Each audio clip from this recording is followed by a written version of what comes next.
Body horror is a genre that focuses on physical mutilation, deformity, or transformation of the human body in a disturbing or grotesque manner. Prepare yourself and welcome to our part 2 of the most disturbing horror body stories. Knock knock. Socy Dark Talks is back. I lost my dog Loki about a month ago, or at least I think it was last month. He was more than just a pet to me. He was my best friend. Loki was always full of energy, chasing cars and fetching balls. I called him Loki because of his pointy ears and mischievous grin, like the god of mischief from Marvel Comics. Little did I know that his death would plunge me into a nightmare. One morning, I woke up to an eerie silence. There was no sign of Loki's usual barking or scratching at my door. When I went downstairs, I found the front door wide open, and Loki was gone. Frantic, I searched for him outside and came face to face with his lifeless, emaciated body. It was a gut-wrenching sight that left me speechless and horrified. I turned to my cousin Ivor, who's a vet, for answers. The autopsy revealed that Loki had parasites, a rare and deadly kind usually found in orangutans. How he got them was beyond me. I buried him in the backyard, feeling a void in my heart that nothing could fill. In the days following Loki's death, I found myself consumed by an insatiable hunger. No amount of food could satisfy me, and I began losing weight rapidly. My friends were concerned, but I couldn't explain the strange cravings and emptiness I felt inside. I avoided going to the doctor, fearing what they might tell me. Instead, I spiraled into a cycle of despair and self-neglect. I ate whatever I could find, even things I once found repulsive like snails. Nothing brought me joy anymore. It was all just a desperate attempt to quiet the gnawing hunger within me. Then came the pain, a relentless agony that seemed to consume me from the inside out. I woke up one night to find blood on my sheets, oozing from a wound I couldn't see. And then, to my horror, I heard a voice coming from within me, taunting me with promises of endless suffering. The parasites had taken hold of me, feeding off my body and mind. I was their host, trapped in a nightmare from which there was no escape. As they continued to consume me, I could only watch helplessly, knowing that my fate was sealed. Now, as I face my final days, I am resigned to my fate. The parasites devour me from the inside out, leaving nothing behind but a hollow shell. I am trapped in a hell of my own, where my body is filled with worms that never die.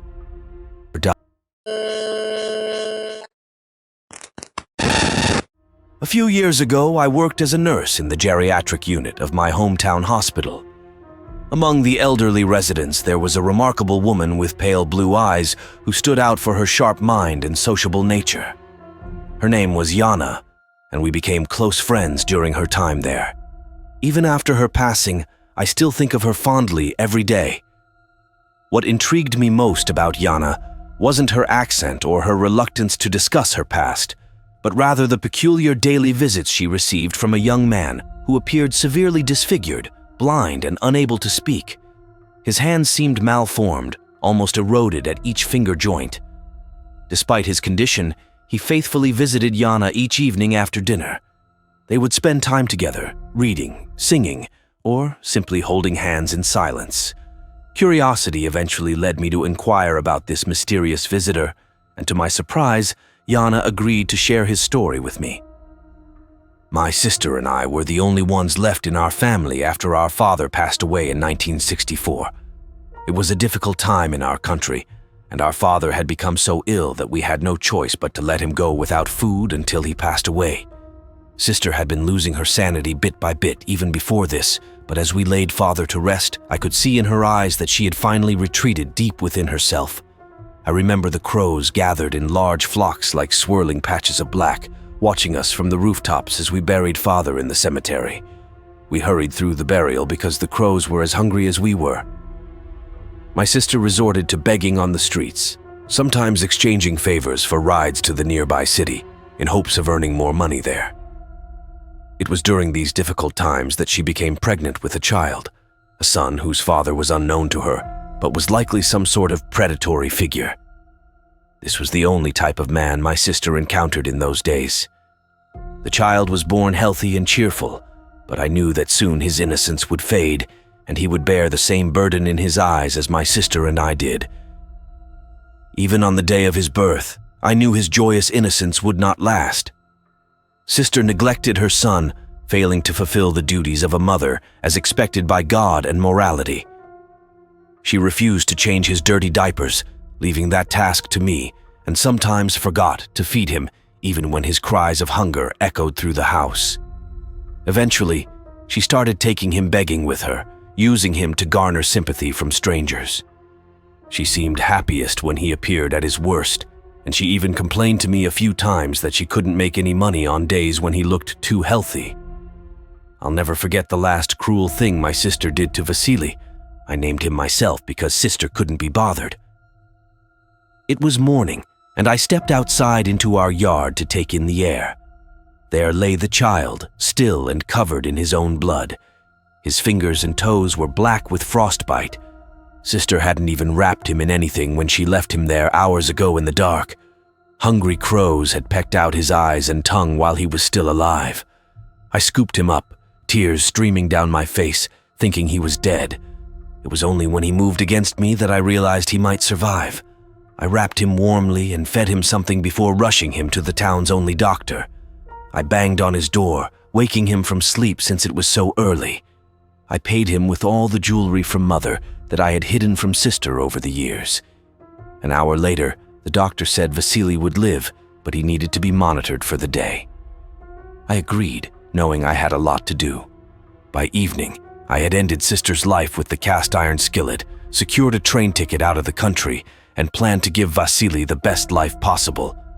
Vasily, my son now, doesn't know any of this. I only told him that he was adopted from a tough situation. He wouldn't have survived. The joy I saw in his eyes when he was born still shines in his heart today. Sister tried to dim it, but she couldn't. And now, almost 50 years later, he still visits his elderly mother every day. As she finished her story, she glowed with pride and said nothing more. And she was right. Vasily loved her deeply and didn't hold any resentment for his past. Despite his blindness, he always seemed to be smiling, unaware that anyone was watching. He visited her daily until her passing, holding her hand at the end. At Yana's funeral, I told him I was a friend of his mother's. I praised her, and he nodded, signing back. She was.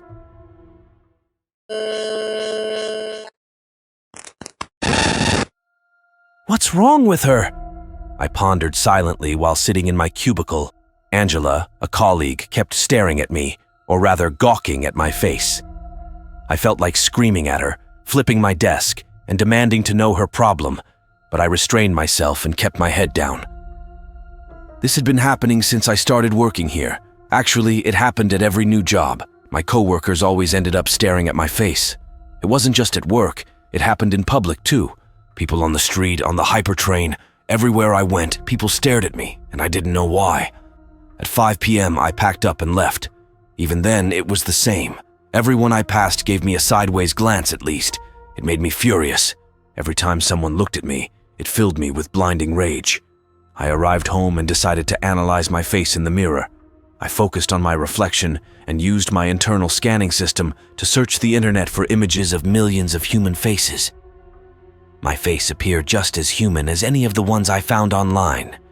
I concluded that it might be best to change my appearance and seek a new job again. Perhaps this time things would be different. Maybe people would finally stop staring at me. The next day, I went for a job interview after submitting my resignation letter to my old workplace. Surprisingly, no one seemed to be giving me any unusual looks on the way there. Finally, I thought, even if it only lasted a week like before, it would be a relief from feeling like I was constantly being scrutinized. The interview went smoothly, and I returned home feeling optimistic. However, on the hypertrain, there was one guy who seemed to be repeatedly glancing in my direction. No, wait, he was staring at my face. I tried to reassure myself that it was just one person, dismissing him as a weirdo on the train. I attempted to distract myself by reading a newspaper, flipping through the headlines. Android units recalled after sensory module errors cause artificial paranoia. Seeing the logo of the company that manufactured me below the headline sent a shiver down my spine. I hoped they hadn't tracked me down. I glanced at another headline, "Fourth victim of murder spree found." My eyes widened as I read on. Another young man's body was discovered in a park this morning, marking the latest in a series of brutal attacks. Like the previous victims, his face had been surgically removed, and he was left for dead late last night. I looked up from the newspaper. Why was that guy still staring at my face? We hope you've had a good time and enjoyed this journey. If you dare to explore more terrifying stories, be sure to subscribe. Remember to leave a comment to share your thoughts on these macabre narratives. This is Socy Dark Talks. Stay curious and embrace the darkness.